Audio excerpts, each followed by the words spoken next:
श्री सद्गुरुदेवाय नमः। मुखवचन 14। एक अबोध अनपढ़ बालक को अक्षर का कुछ भी ज्ञान नहीं होता, परंतु जब वह शिक्षक के पथ प्रदर्शन में चलता है तो हर प्रकार की विद्या में निपुण हो जाता है। जिस विद्या के जानने वाले का मार्गदर्शन प्राप्त करता है, उसी प्रकार की विद्या अथवा हुनर उससे प्रकट होने लगता है। इसलिए कोई इंजीनियर बन जाता है, कोई डॉक्टर, कोई दार्शनिक तथा अन्य उच्च प्रतिष्ठित पद को प्राप्त कर लेते हैं। अभिप्राय यह है, उसके अंदर संसार के सब हुनर, विद्याएं तथा विद्वता भरी हुई है, परंतु जब तक उनके निपुण शिक्षक का मार्गदर्शन प्राप्त नहीं होता, उसके मन मस्तिष्क पर ताला लगा रहता है। जब योग्य शिक्षक से ज्ञान प्राप्त करना आरंभ कर देता है, तब वह उस ज्ञान से संबंधित सब तथ्यों की जानकारी प्राप्त कर लेता है। उसके अंदर छिपा ज्ञान प्रकट हो जाता है और वह उसमें पारंगत होकर अपने लक्ष्य को हासिल कर लेता है। जैसे संसार अथवा शरीर से संबंधित विद्याएं अंदर भरी हुई हैं, वैसे ही उससे अति सूक्ष्म, मूल्यवान और अपनी वास्तविक वस्तु भी मनुष्य के शारीरिक ढांचे के अंदर विद्यमान है, जिसे अंतरात्मा अथवा रूह कहा जा सकता है। उसका ज्ञान प्राप्त करना भी अत्यावश्यक है।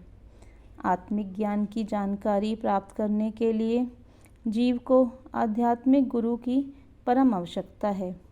उनकी कृपा से ही मनुष्य आत्मिक उन्नति कर सकेगा, जो कि प्रत्येक मनुष्य का आवश्यक और अनिवार्य कर्तव्य है। मुखवचन 15।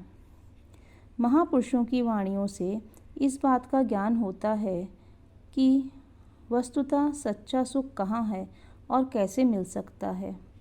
फरमान है, गुरु की सेवा सदा सुख पाए, सतसंगति मिली हरि गुण गाए। गुरु सेवा ते आपु पछाता, अमृत नाम वसिया सुखदाता। सुख देने वाली वस्तु क्या है? फरमाते हैं कि सद्गुरु दरबार की सेवा और मालिक के नाम का सिमरन ही सच्चा सुख देने वाला है। जिसके दिल में मालिक का नाम बस जाता है, वे खुशियों से भरपूर हो जाता है। वह नाम और भक्ति के सच्चे धन को पाकर मालो माल हो जाता है। मुखवचन 16। डॉक्टर की पढ़ाई करने वाला व्यक्ति डिग्री प्राप्त करके पूर्ण एवं दक्ष डॉक्टर बन जाता है। डॉक्टरी का प्रमाण पत्र हो जाने पर उसका यह दायित्व हो जाता है कि जहाँ तक संभव हो, रोगी को रोग मुक्त कर उसे वास्तविक अर्थों में स्वस्थ बनाने का प्रयत्न करें।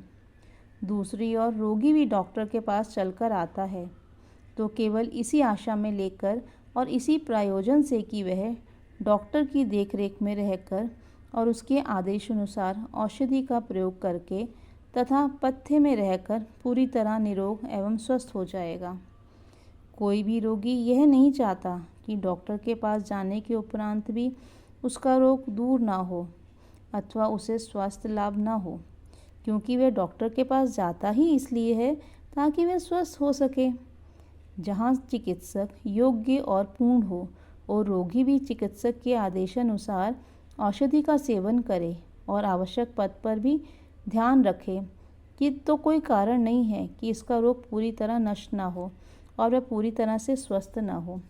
हाँ, यह बात अलग है कि डॉक्टर के पास आने और उसका नुस्खा प्राप्त करने के उपरांत भी कोई रोगी औषधि का प्रयोग सम्यक रीति से ना करे अथवा पथ्य से ना रहे।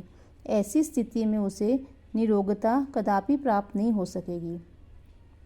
भला जो औषधि रोगी औषधि का सेवन भी नहीं करता, पथ्य पे भी नहीं रहता तथा डॉक्टर के अन्य आदेशों पर भी आचरण नहीं करता, तो वह निरोगी अथवा स्वस्थ होने की आशा कैसे रख सकता है।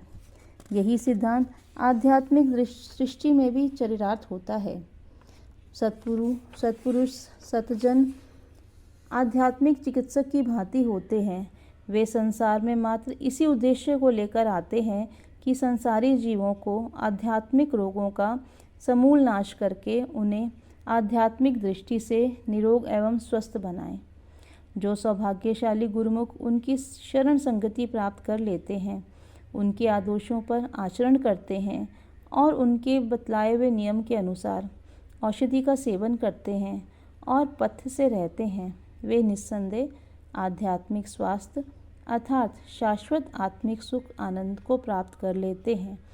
उन्हें नित्य सुख एवं आनंद की प्राप्ति होती है। बोलो जयकारा बोल मेरे श्री गुरु महाराज की जय।